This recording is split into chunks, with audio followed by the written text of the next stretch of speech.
Amen. Chers frères et sœurs dans le Seigneur, moi aussi, je vous salue très, très chaleureusement depuis Zurich.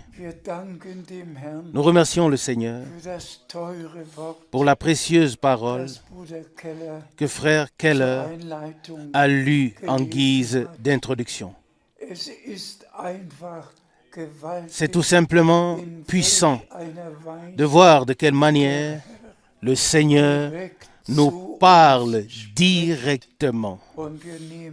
Et nous prenons chaque parole de Dieu au sérieux et nous savons qu'elles nous sont adressées.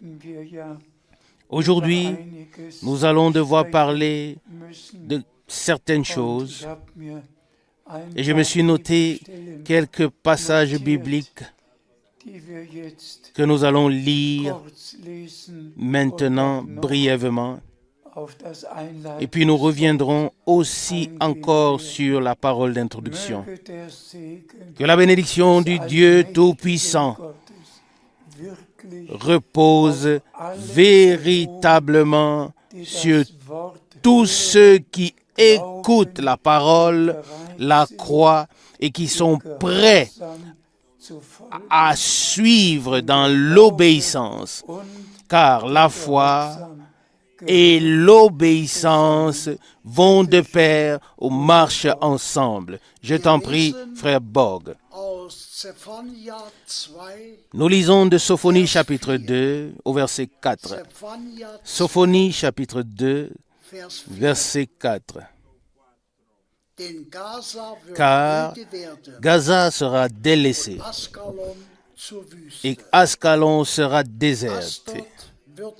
Asdod sera dépeuplé en plein midi et Écron sera détruite de fond en comble. J'ai seulement choisi 2 passages bibliques parmi les nombreux passages qui parlent du fait qu'Israël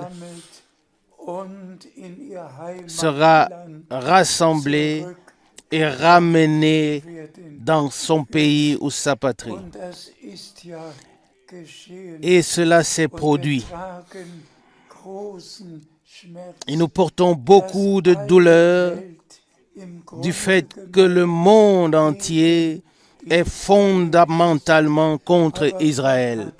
Mais Dieu l'a déterminé au travers d'Abraham, d'Isaac et de Jacob, de sorte que l'histoire du salut pouvait être annoncée dans l'Ancien Testament et trouver son accomplissement dans le Nouveau Testament. Maintenant encore, un passage biblique sur Israël. Je t'en prie. Nous lisons d'Ézéchiel chapitre 11, verset 17. Ézéchiel chapitre 11, verset 17. C'est pourquoi dis-leur, ainsi a parlé le Seigneur Dieu. Mais je veux les rassembler du milieu des peuples. Je les rassemblerai du milieu des peuples. Je les rassemblerai des pays où ils ont été dispersés et je leur redonnerai le pays d'Israël. C'est ce qui est écrit dans la parole de Dieu. Le peuple d'Israël a été dispersé, persécuté, mais le moment devait venir où le peuple d'Israël devait être ramené dans le pays, dans la patrie. Et c'est ce qui s'est passé dans notre temps. Depuis 1948, nous avons à nouveau un État d'Israël. Et je ne veux pas m'attarder plus longtemps sur ce sujet. Ça fait simplement mal. Oui, c'est une grande douleur que des milliards soient dépensés pour les Palestiniens afin qu'ils puissent acheter suffisamment d'armes pour attaquer Israël.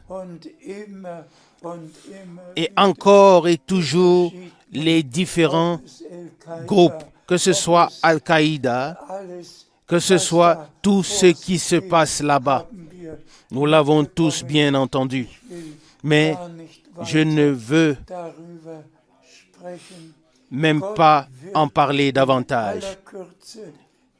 Dans peu de temps, Dieu fera en sorte qu'Israël devienne une bénédiction pour tous les peuples. Car Dieu, le Seigneur, commencera son règne, sa royauté à partir de Jérusalem. C'est ce qui est écrit. Et pour cela, il y a un bon nombre de promesses que nous ne pouvons pas aborder maintenant. Que Dieu nous bénisse tous et encore brièvement quelques paroles de l'Écriture, s'il te plaît.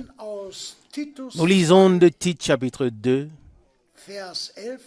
versets 11 et 12. Tite chapitre 2, versets 11 et 12. Car la grâce de Dieu apparut, apportant le salut à tous les hommes, nous éduquant à renoncer à la nature d'impiété et aux convoitises mondaines et à vivre de manière sage, juste et pieuse, déjà dans le siècle présent. Remercié soit le Seigneur pour une telle parole claire et vraie. La grâce de Dieu apparut à tous les hommes,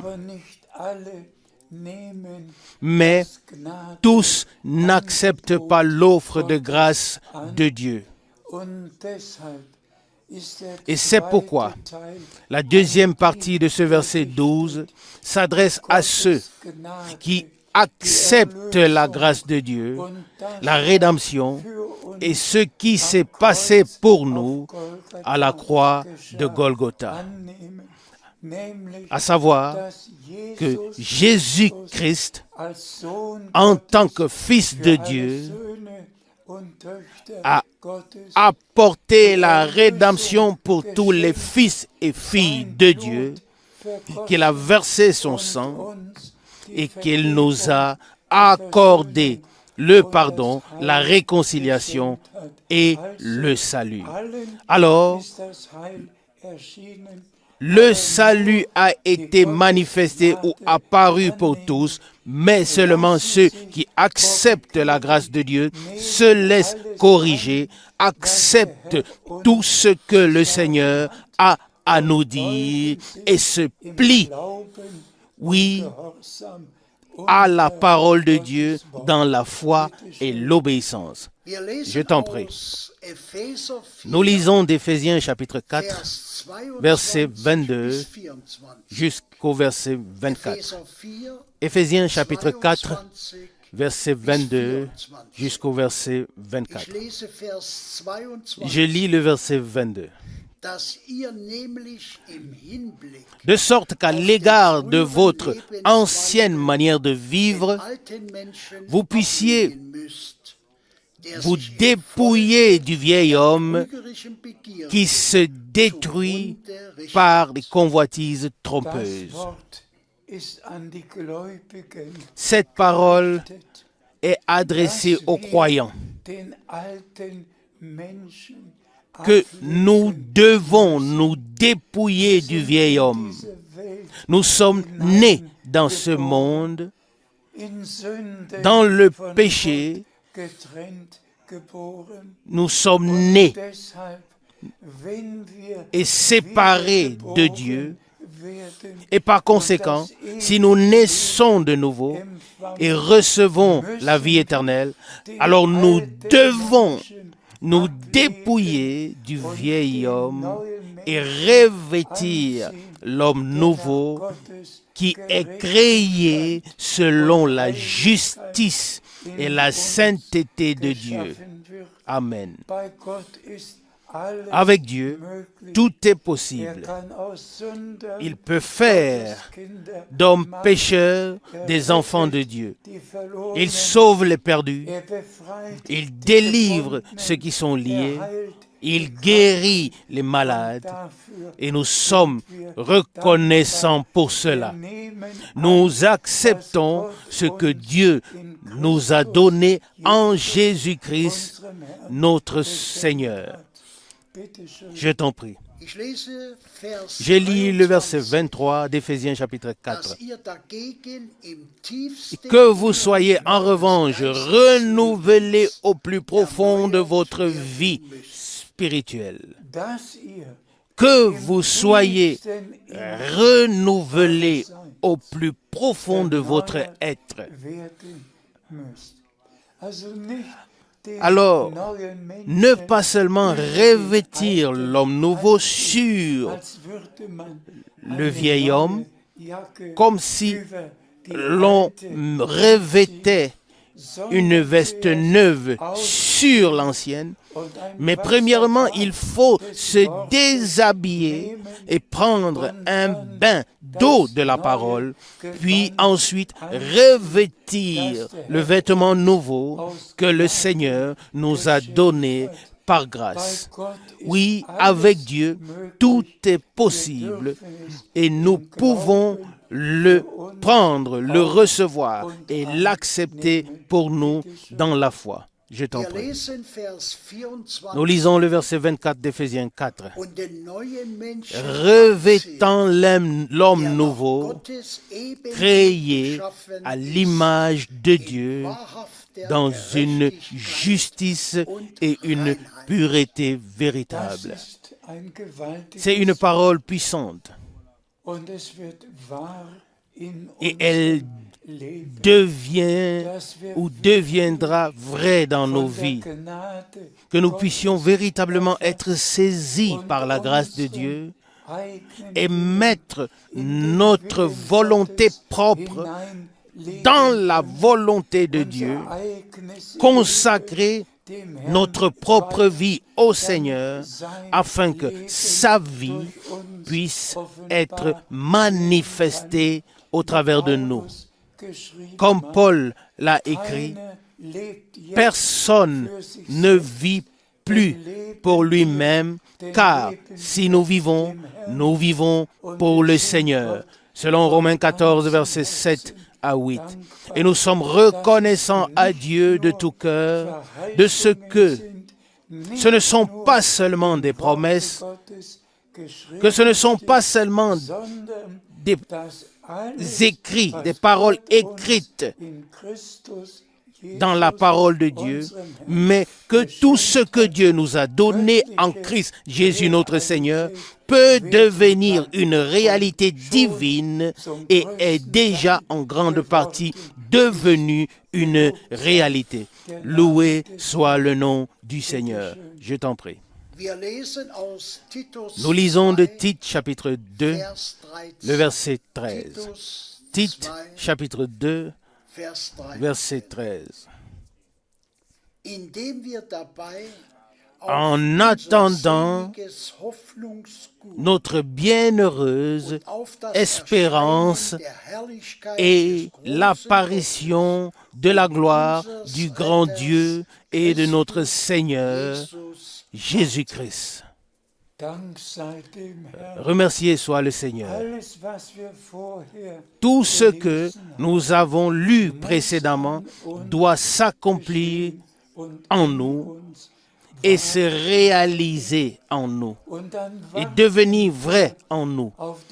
Et ensuite, nous attendons l'apparition glorieuse de notre Seigneur qu'il nous a promis lorsqu'il a dit « Je m'en vais vous préparer une place.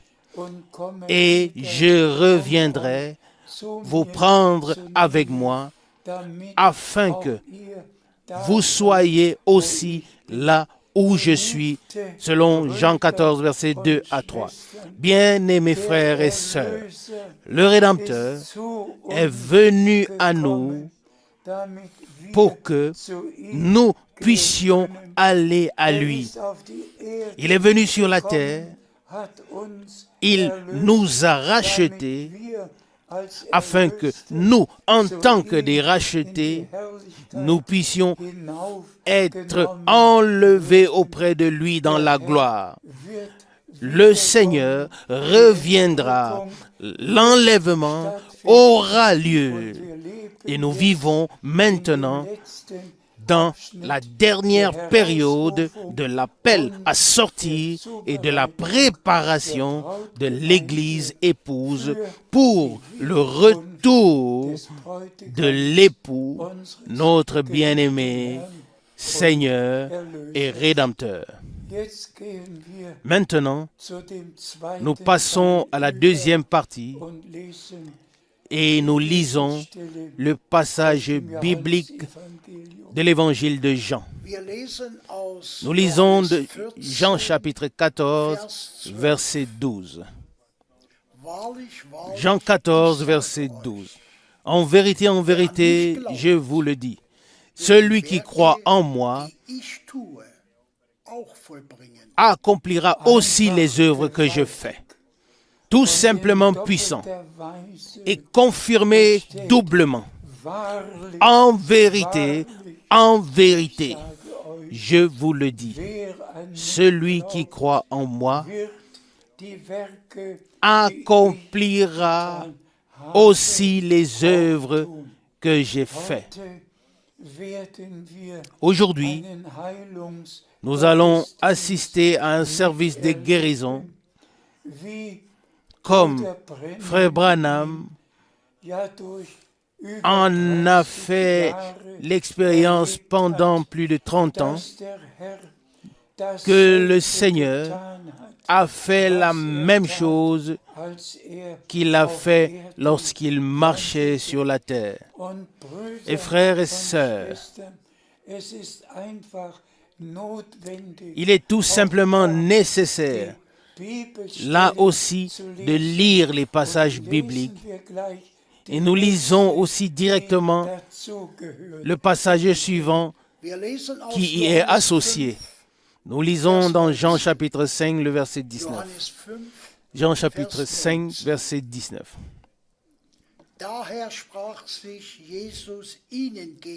C'est pourquoi Jésus s'est exprimé ainsi à eux. En vérité, je vous le dis, le Fils ne peut rien faire de lui-même, si ce n'est ce qu'il voit faire le Père. Car ce qu'il fait, le Fils le fait aussi de la même manière. Ici aussi, nous avons la double confirmation. En vérité, je vous le dis. Et alors nous devons écouter attentivement, précisément ce qu'il a dit et ce qu'il a voulu dire. Pas lui en tant que fils de l'homme, pas lui qui a marché ici sur terre. Non. Ce n'était pas lui, mais Dieu a agi et fait au travers de lui ce qui s'est passé autrefois. Frères et sœurs, c'est tout simplement si important.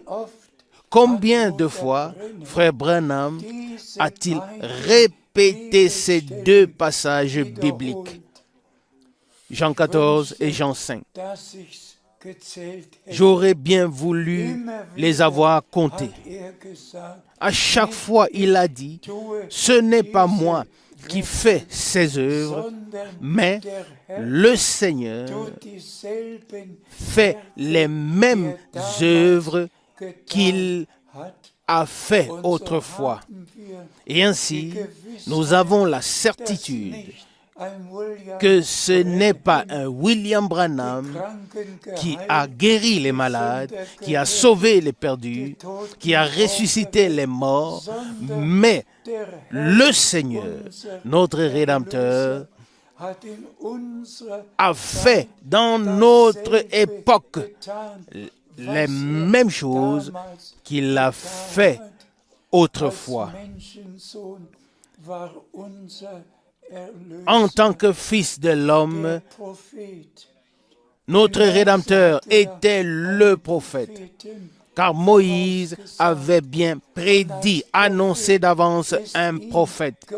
Et en tant que prophète, il lui a été révélé ce qui devait arriver par la suite, et ensuite, il pouvait le dire, et ensuite, cela s'est produit.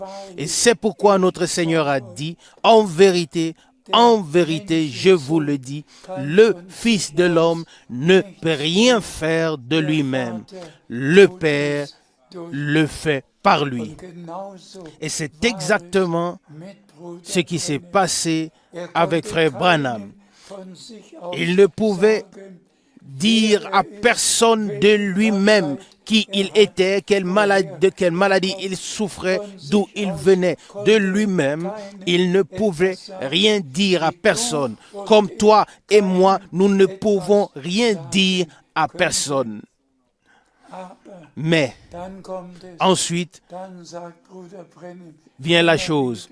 Et ensuite, frère Branham pouvait toujours dire la lumière qui apparut au-dessus de sa tête en janvier 1950 est toujours descendue dans chaque service de guérison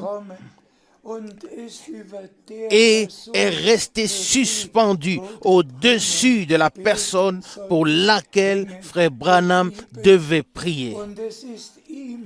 Et il lui a été révélé qui était cette personne. Frères et sœurs,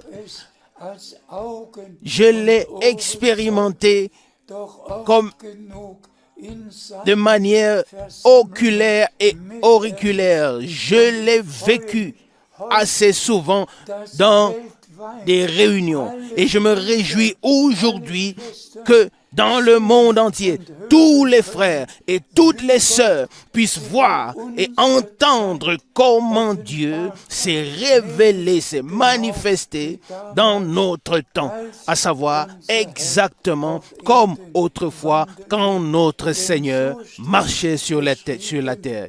Car c'est ainsi que c'est écrit, Jésus-Christ est le même hier, aujourd'hui et le même éternellement, selon Hébreux 13, 8. Ce qu'il a fait hier, il peut le faire aujourd'hui. Nous sommes reconnaissants à Dieu de pouvoir être personnellement, d'avoir pu expérimenter personnellement ce que Dieu a fait dans notre temps. Soyez bénis pendant le service de guérison. Soyez liés, unis avec Dieu. Soyez reconnaissants que cela soit arrivé dans le saint nom de Jésus. Soyez bénis. Alléluia. Service de guérison. Amen. J'aimerais que vous soyez unis sous la puissance du Dieu vivant et que vous puissiez dire Amen à chaque parole de Dieu. Je crois que Dieu peut rendre témoignage dans un service de guérison comme vous n'en avez jamais vu auparavant. Jésus est ici, le roi est ici.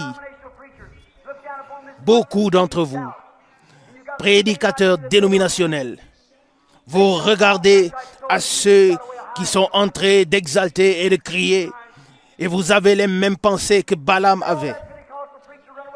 Ah, vous aussi, vous dites, un prédicateur pentecôtiste est allé avec la femme d'un autre. Oui, les journaux, mais les journaux n'ont pas parlé de vos actes. Vous savez que certains péchés se révèlent déjà ici, mais d'autres de là-bas. Mais ce que je souhaite, c'est la puissance unificatrice du Saint-Esprit. Vous pouvez avoir tout le reste. Car, comme le dit un poète de cantique, loué soit la puissance du nom de Jésus, que les anges se prosternent en signe d'hommage. Faites sortir le diadème royal et couronnez-le comme Seigneur au-dessus de tout. Unis sous une même tête, Dieu est dans un même but, le royaume de Dieu. Oh, combien glorieux! Combien j'aime le voir. Sa grande puissance est maintenant ici. Aujourd'hui, je ne vais pas appeler les cartes de prière. Dieu vous appellera de cette plateforme lui-même. Et je crois que le roi est au milieu de nous. Balaam a regardé au loin. Il n'a pas vu le rocher frappé et le serpent des reins élevés. Il en est de même aujourd'hui avec l'Église. Ils sont ainsi concis de cœur et d'oreille et ne voient pas que Christ a son Église où Dieu agit avec des signes et des miracles surnaturels, un cœur et une âme. Peu importe d'où vous venez, méthodiste, baptiste, qui que vous soyez, nous voulons nous unir sous un seul roi, Jésus-Christ. Vous, presbytériens, ménonites, qui que vous soyez, venez. Jésus-Christ est ici. Puisse-t-il vous prouver que je vous ai dit la vérité? Combien d'entre vous sont ici qui souffrent, qui sont malades et qui désirent la prière?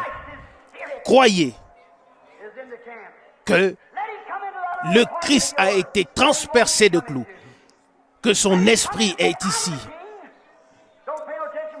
Laissez-le entrer dans vos cœurs, car il est le roi. N'écoutez pas ce qu'un évêque dit, écoutez ce que le roi dit. Croyez sa parole. Il est le même roi qui a marché en Galilée. Ils ont dit, es-tu le roi des Juifs? Et il a répondu, vous le dites.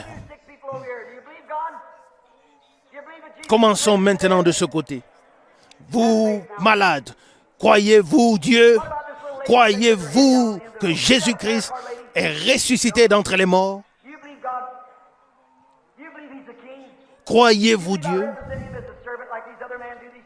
Croyez-vous que je le représente en tant que son serviteur, comme le font les autres prédicateurs? Bien que je n'ai pas reçu de formation et que je suis un homme simple, mais j'ai lu son livre. Et si je ne connaissais pas, même si je ne connaissais pas très bien son livre, je connais très bien l'auteur du livre. Et il me révèle le livre. Femme assise là, si tu crois, tu peux être guérie. Et la maladie de femme que tu as ne te dérangera plus. Ton mari est assis directement derrière toi. Je ne vous connais pas. Je ne vous ai jamais vu. Homme, tu as des problèmes d'estomac. Est-ce vrai? Alors levez vos mains. Oh, le roi est au milieu de nous. Il a dit, les œuvres que je fais, vous les ferez aussi. Qu'y a-t-il de ce côté? Croyez-vous? Aussi ici sur la galerie. Ayez foi en Dieu. Qu'en est-il de l'homme qui a ouvert le bouton supérieur de sa chemise au niveau de son col? Tu avais baissé la tête pour prier. Nous voulons voir si Dieu va révéler quelque chose. Tu es le juge. Tu es un juge. Et tu pries pour ton nez. Tu as une excroissance dans le nez. C'est vrai? Est-ce que c'est vrai? Alors manifeste-le de ta main. Tu es guéri au nom du Seigneur. Qu'en est-il de toi? Seigneur, qui est assis à côté de lui? Ici, à la deuxième rangée. Tu ne veux pas la prière pour toi-même, mais pour quelqu'un d'autre. Et cette personne n'est pas ici.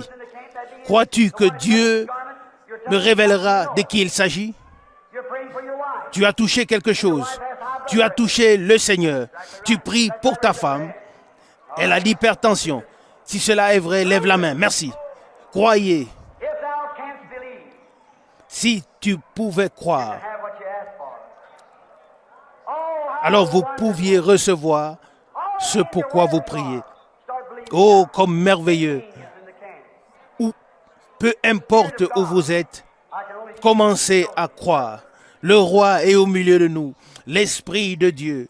Je ne peux que parler de la manière dont avec laquelle il me la montre. Si tu pouvais croire, a dit Jésus, tu verras la gloire de Dieu. Voyez-vous, une femme a touché son vêtement et a été guérie. Et il l'a ensuite trouvée. Il ne la connaissait pas. Il lui a alors dit ce qu'elle avait et aussi qu'elle était guérie. La Bible dit qu'il est le même. Si tu peux croire, il est avec certitude le grand je suis. Là, il y a un homme qui se gratte maintenant l'oreille. Qu'est-ce que tu penses? Crois-tu que je suis son serviteur? La lumière est suspendue au-dessus de toi. Me croiras-tu si Dieu révélait quelle est ta difficulté? Quelqu'un s'écrie qu'il n'entend pas bien. Il ne restera pas malentendant. Il n'est pas seulement malentendant, mais il a aussi l'asthme très grave. Ça fait que le cœur est rempli et s'arrête presque. Tu n'es pas de cette ville. Non, tu n'es pas d'ici, mais d'une autre ville. C'est correct. Crois-tu que Dieu va te rétablir? Crois-tu que Dieu va te guérir? Alors viens ici, s'il te plaît. Inclinez vos têtes. L'homme dit, je crois que Jésus a aujourd'hui la même puissance qu'il avait lorsqu'il marchait sur la terre. Prions ensemble. Dieu éternel béni. Nous ne te prions pas pour des miracles, mais nous prions pour la miséricorde et la grâce. Accorde à cet homme la miséricorde, éloigne l'ennemi de lui et ôte le mauvais esprit à jamais et rends-lui sa capacité d'entendre. Depuis combien de temps es-tu dans cette situation? 1 an et demi. Eh bien, maintenant, tu as été secouru. Tout va bien. Tu peux retourner à Franklin, Ohio. Et Mr. Wesley Miller, c'est ton nom. Ton asthme a disparu et tu as retrouvé la capacité d'entendre. Il peut m'entendre chuchoter. Oh, comme c'est puissant. Qu'est-ce que tu penses? Toi aussi à côté de lui. Oui, tu as une maladie de rein et aussi une maladie cardiaque. Tu es aussi de Franklin. Très bien. Madame Baker, lève-toi. Lève-toi. Tu es guérie au nom du Seigneur Jésus. Si vous pouvez croire, alors toutes choses sont possibles ici. Croyez-vous? Ayez foi en Dieu. Il est ici, il est merveilleux, il est grand et puissant. Je vois la femme au bout, avec le mouchoir levé. La lumière est sur elle. Tu as une maladie de la vésicule biliaire. Toi non plus, tu n'es pas de cette ville. Tu viens d'Hamilton, Ohio, et ton nom est Madame Hendrickson. Rentre chez toi, tu es guéri au nom de Jésus. Oh, remercié soit Dieu. Que penses-tu, toi femme, qui est assise derrière elle, en train d'essuyer tes larmes? Toi aussi, tu as touché le Seigneur. Crois-tu que ton mal intestinal que tu avais, que tu en es guéri? Reçois-le. Jésus-Christ t'a guéri. Si tu peux croire. Que penses-tu? Tu as un problème cardiaque. Tu es de l'Aspen, Ohio. Maria, si tu crois, tu peux rentrer chez toi en bonne santé. Lève-toi un peu. Oh, gloire au Seigneur.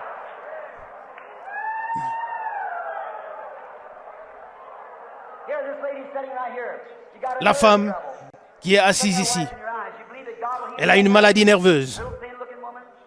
Crois-tu que Dieu va te guérir? Pose ta main sur la femme assise à côté de toi. Elle a le diabète. Et la femme assise à côté d'elle, crois-tu de tout cœur? Tu as une maladie du foie et une maladie nerveuse. Croyez-vous tous trois que Dieu vous a guéri maintenant? Vous pouvez la voir. Alléluia. Le roi est au milieu de nous. Le même roi, Jésus.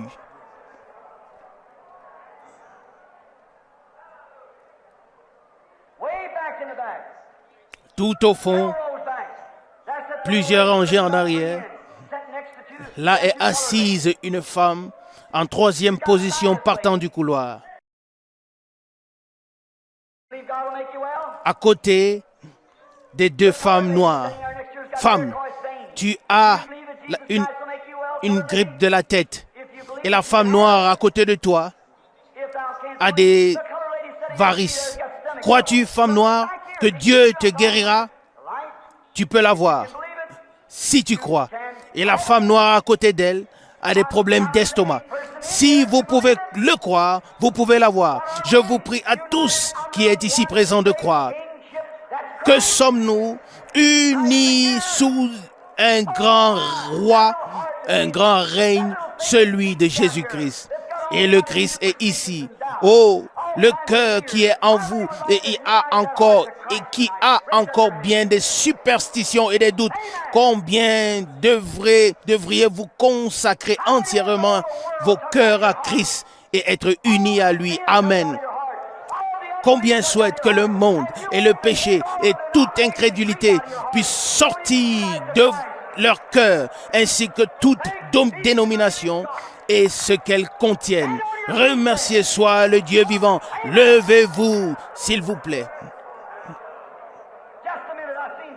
Un instant, j'ai vu quelque chose. Femme qui t'est levée ici, crois-tu que je suis un prophète de Dieu? Tu as une difficulté sur ton côté. Ton mari est couché ici sur une civière. Seigneur, c'est un cancer qui te tue. Si tu y restes couché, tu mourras. Accepteras-tu ma parole comme la parole de Dieu? Alors lève-toi, prends ta civière et rentre chez toi. Alors il s'élève. Très bien.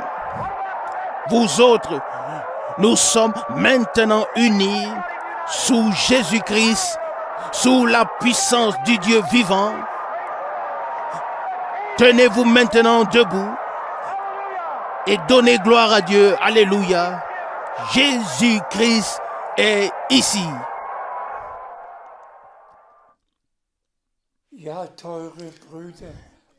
Oui, chers frères et sœurs, maintenant, nous avons assisté à un bref service de guérison. Parfois, Frère Branham a prié pour 15 à 20 personnes. C'était les plus grandes, puissantes réunions de guérison auxquelles j'ai assisté. Et nous sommes simplement reconnaissants à Dieu qu'il y ait pu avoir des enregistrements afin qu'aujourd'hui, nous ne puissions pas seulement en parler, mais que nous puissions montrer, voici, cela s'est passé dans notre temps. Et puis, nous en arrivons au point principal, que Frère Branham a été envoyé avant la seconde venue de Christ, qu'il a reçu un mandat direct d'apporter le message divin de la parole en original, telle qu'elle a été apportée au commencement, lorsque l'Église du Nouveau Testament a été fondée. Frère Branham n'a pas seulement reçu de Dieu un don de guérison, mais le mandat direct d'apporter la parole, le message divin du salut, qui doit être proclamé à toutes les nations et à toutes les langues.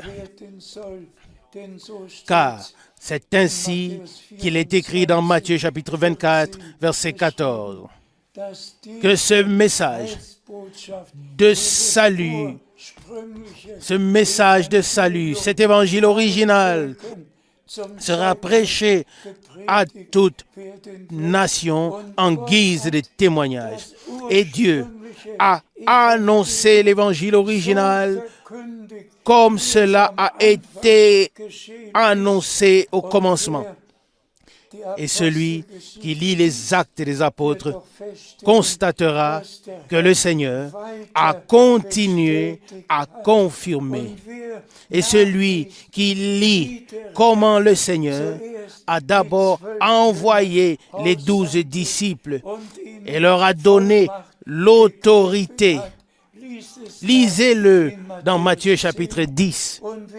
Et comment il a appelé les 70 et les a envoyés et leur a donné l'autorité ou les a équipés d'autorité. Et dans notre temps, il a véritablement appelé divinement Frère Branham et il lui a divinement donné l'autorité de sorte que tout ce qui est rapporté dans la Bible est aussi arrivé dans notre temps. Et je suis reconnaissant au Seigneur pour tous ceux qui peuvent croire que Frère Branham a été envoyé par Dieu avant la seconde venue de Christ, qui est très, très proche, et que le message de la parole qui lui a été donné a pu être porté dans le monde entier par grâce. Nous en parlerons également plus tard. Je suis de tout cœur reconnaissant à Dieu de ce que directement, lorsque j'ai entendu l'homme de Dieu pour la première fois, et pardonnez-moi si je me répète, mais après avoir entendu Frère Branham personnellement dans la réunion et après avoir vu ce que Dieu fait, alors mon désir le plus profond était de tendre la main à cet homme de Dieu. Et j'ai donné mon témoignage. Ce lundi matin, en août 1955, avant 8 heures du matin, j'étais déjà à l'hôtel pour saluer l'homme de Dieu. Et j'étais là à la réception et puis il m'a été dit, voilà l'équipe qui entre déjà dans le hall. Et Frère Branham et Frère Guggenbuhl et d'autres frères étaient avec lui. Et il s'est arrêté un instant devant moi et m'a dit, « Tu es un prédicateur de l'Évangile. » Et il s'est tourné vers sa droite et a dit, « Ta femme est là, à la sortie, avec les bagages. » Et c'était au moins 10 mètres de distance.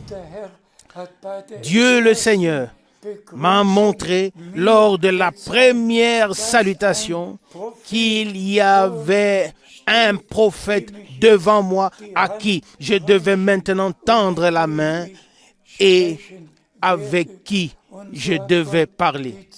Et c'est ainsi que Dieu a utilisé les 10 années pendant lesquelles j'ai été avec Frère Branham. Et je peux le dire, lié avec Dieu et avec le ministère que le Seigneur nous a donné. Je vais sans doute devoir le dire par écrit dans un bref témoignage, de manière courte et succincte comme cela s'est passé. Soyez aujourd'hui bénis et surtout tous les frères qui servent. Je prie Dieu qu'il n'y ait plus de malentendus, que tous les frères qui servent comprennent qu'il y a eu 2 appels divins dans notre temps. Que Frère Branham a été appelé pour apporter le message et que Frère Frank a été appelé pour porter le message dans le monde entier. C'est ce que Frère Branham a personnellement mentionné et dit. Ce n'est pas moi qui précédera la seconde venue de Christ, mais le message que le Seigneur m'a donné précédera la seconde venue de Christ.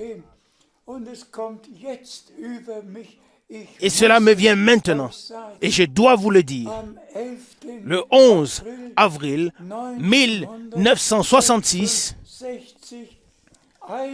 1 heure après l'enterrement de Frère Branham, lorsque je suis entré dans ma chambre d'hôtel, la chose s'est produite.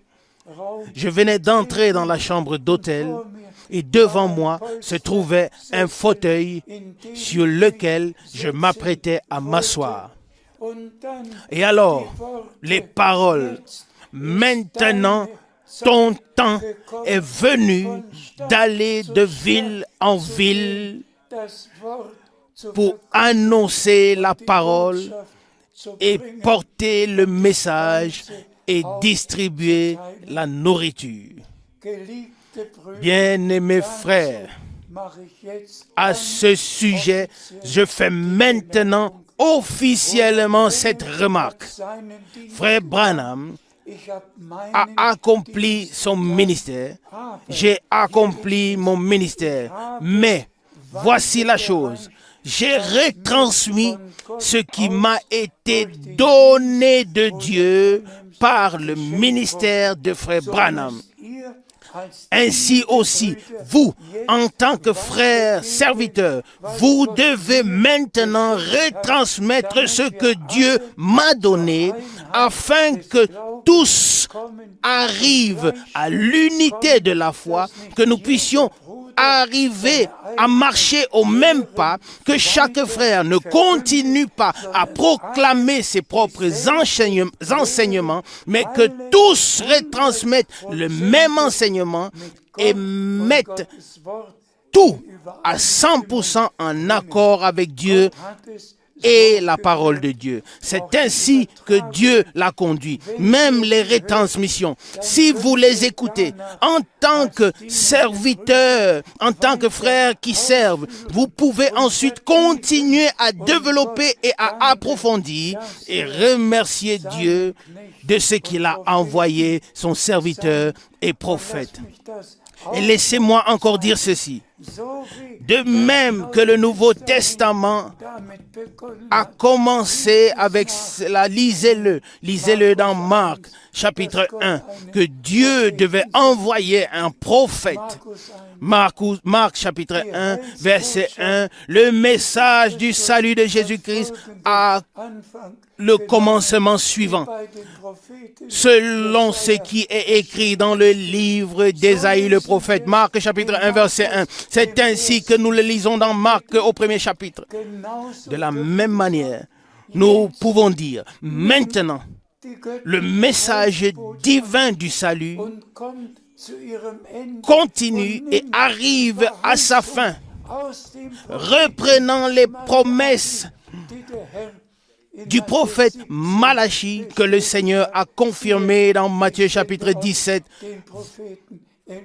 Voici, je vous enverrai Élie le prophète, commençant par l'envoi d'un prophète promis et s'achevant par l'envoi d'un prophète promis. Alléluia.